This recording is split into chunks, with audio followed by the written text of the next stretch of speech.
Assalamualaikum warahmatullahi wabarakatuh. Saya Inten Paristasari dari Hukum Keluarga Islam Fakultas Syariah UIN Maulana Malik Ibrahim Malang akan mempresentasikan 6 materi resum berikut ini, yaitu materi wawasan bidang kemahasiswaan yang disampaikan oleh Dr. Fatah Yasin MAG, yaitu pola pembinaan dan tata tertib mahasiswa. Mahasiswa harus menyiapkan mental spiritual. Yang pertama, berpikir ilmiah. Mahasiswa harus melakukan transformasi belajar yang dilandasi ilmu pengetahuan umum dan agama. Yang kedua, berpikir positif, berperilaku positif, tampil dengan gaya mahasiswa UIN Malang. Dan yang ketiga, kreatif. Yang disebut kreatif itu yaitu menampilkan kemampuan kepada masyarakat. Dalam bidang kemahasiswaan memiliki 18 unit.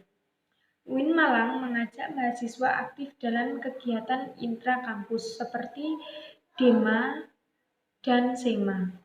Kegiatan-kegiatan kemahasiswaan harus diikuti mahasiswa. Untuk syarat lulus S1 dituntut mengumpulkan SKKM. Minimal skor kegiatan intrakampus yaitu 250 poin.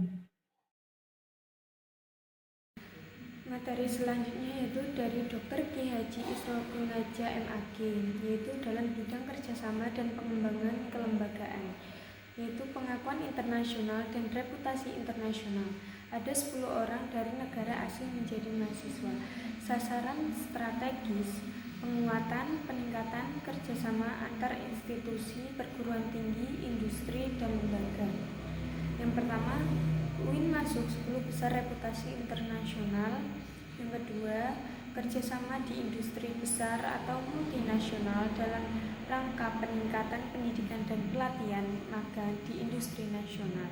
Ketiga, kerjasama dengan BUMN. Keempat, kerjasama lembaga sosial dalam rangka memperkuat posisi kelembagaan. Yang kelima, kerjasama PT dalam rangka Smart University.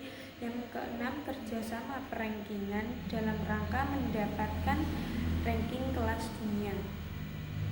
Dan yang ketujuh, kerjasama dengan investor.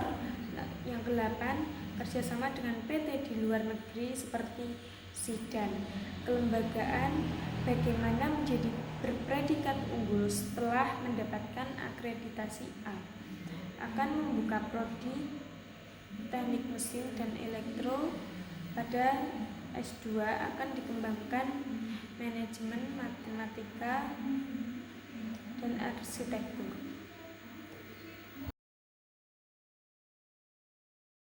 Materi selanjutnya yaitu SEMA atau Senat Mahasiswa. Sejarahnya yaitu mahasiswa UIN Maulana Malik Ibrahim Malang sebagai bagian dari sivitas akademika dan pemuda akan mengemban kepemimpinan di masa yang akan datang.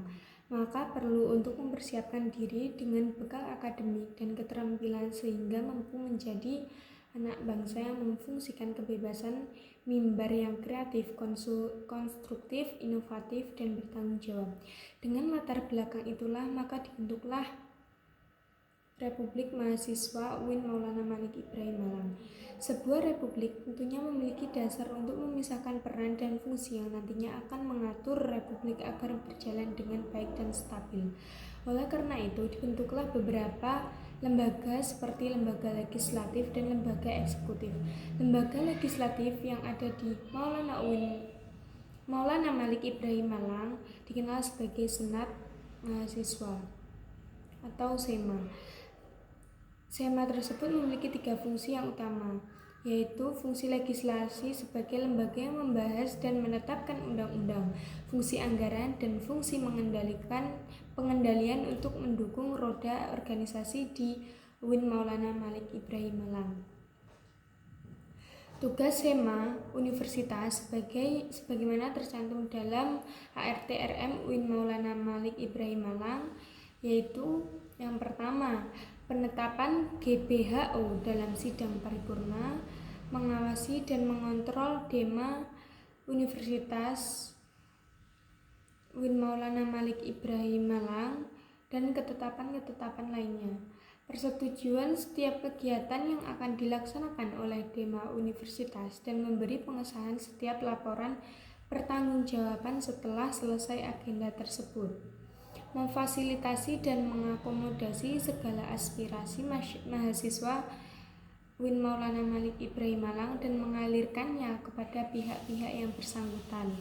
Yang kelima, memperjuangkan hal-hal yang berkaitan dengan hak-hak mahasiswa secara maksimal dan progresif. Mengawasi setiap kebijakan dan keputusan yang diambil oleh Dema Universitas. Yang ketujuh, menyelenggarakan musyawarah mahasiswa UIN Maulana Malik Ibrahim Malang.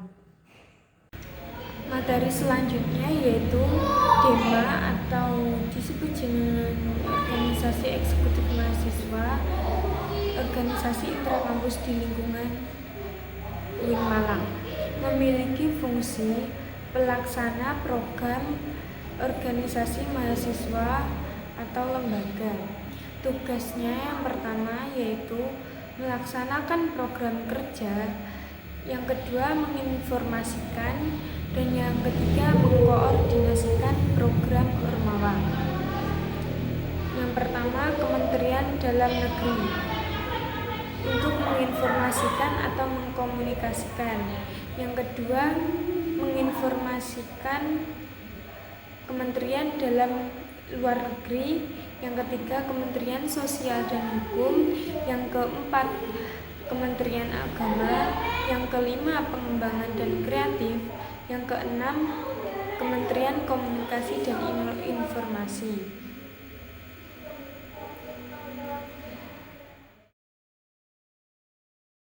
Materi selanjutnya yaitu UKM yang ada di UIN Malang. Beberapa UKM akan saya jelaskan, yaitu yang pertama dari KSR RMI UIN Malang, dirintis pada tahun 1990, memiliki moto Khairu Minanas. Dan yang kedua, UKM Seni Religius. UKM di tingkat universitas dan merupakan lembaga otonom yang memiliki jalur koordinasi. Tujuannya membentuk kader Islami, memiliki jiwa pemimpin yang agamis, kritis, dinamis, kreatif, dan inovatif. Dan yang ketiga, UKM Junior. UKM yang mewadahi dan memfasilitasi bakat dan minat mahasiswa dalam bidang olahraga. Ada 7 cabang olahraga. Yang pertama PS Junior, yang kedua voli, yang ketiga bulu tangkis, yang keempat tenis meja, kelima basket, keenam sepak takraw, 7 catur. Dan yang kelima yaitu UKM Kopma atau Koperasi Mahasiswa yang menampung aspirasi mahasiswa. Yang selanjutnya UKM Pramuka, yaitu Rencana Maulan Malik Ibrahim dan Dewi Chandra Wulan. Program kerjanya yaitu Anjangsana, dalam kurung Warcap, Warda, dan Warnas. Perkemahan Wirakarya, temu alumni atau gathering, musyawarah pandega atau rapat akhir.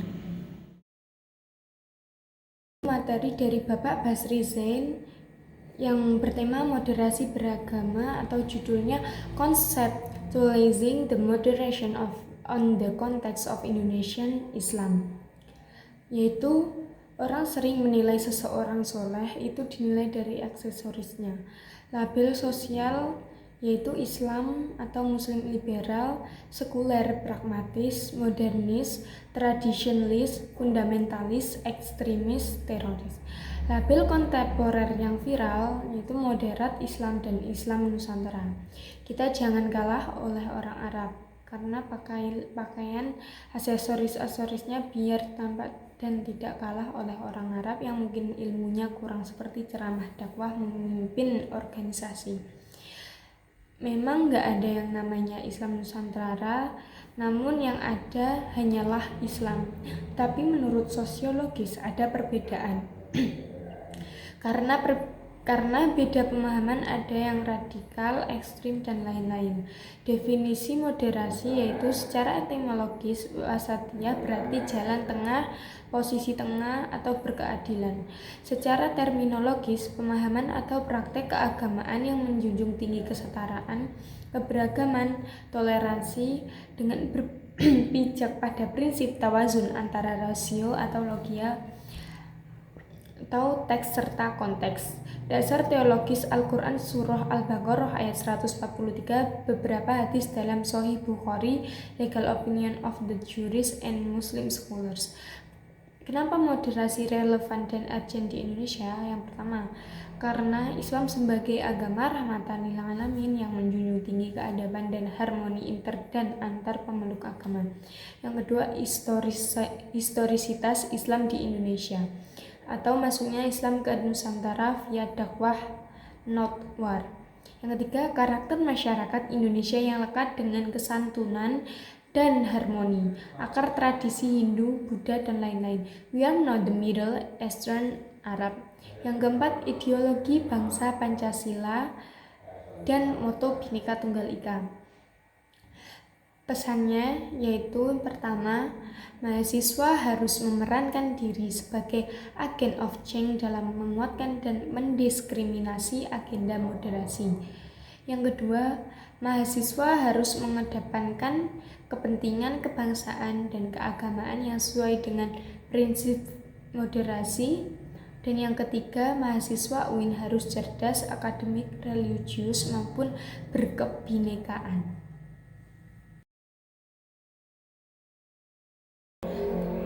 Bapak Muhammad Hasanuddin Wahid memberikan materi kebangkitan bangsa. Parlemen berasal dari kata parle, yaitu mikrofon. Jadi, jika DPR tidak bicara, maka tidak berguna.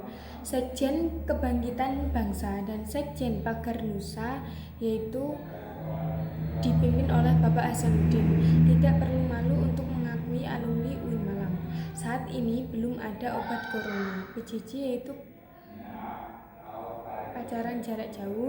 Kurangnya pengetahuan corona di pedesaan salah satunya karena tidak adanya KKN. Dampak COVID dalam sektor ekonomi, yang pertama yaitu melemahnya daya beli, yang kedua hilangnya pekerjaan, dan dalam sektor pendidikan, yang pertama putus sekolah, yang kedua kekerasan pada anak dan resiko eksternal, dan yang ketiga penurunan capaian belajar.